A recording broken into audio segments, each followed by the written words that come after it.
Yeah. Okay. So let's talk about the perspective from a parts store. So we've heard that repair shops and parts stores, they've had to rely on multiple suppliers. So, like, especially during COVID, we saw on LinkedIn one guy was managing 80 different vendors at a time. And, usually if you need a new part, you go and buy it from an OEM. If you need a part for an older vehicle, you have to go to the aftermarket. But how is Mali different?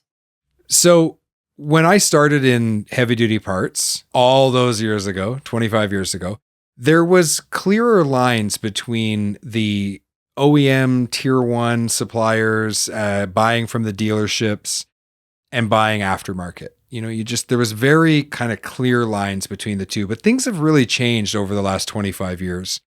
And so you do see more tier one manufacturers who have strong aftermarket programs because they're trying to capture the business of that second and third owner. But you've also seen aftermarket manufacturers and suppliers really up their game on products. So the whole landscape has shifted. Even today, there's not that many tier ones that do a really great job on both sides of the equation, right? They have a strong tier one manufacturing sector that takes care of the OEMs, and they have a really great support for the aftermarket. I think everybody who is in that game and tries to do both, there's significant challenges. One, for example, is you have to silo those two groups of people working on either side of your business, because in order to work with tier ones, you can't have your aftermarket people releasing data that only the tier ones are supposed to have, only the OEMs are supposed to have. So even just from a data perspective, it's a challenge to run both of these businesses at the same time. Molly seems to have done a really good job of this.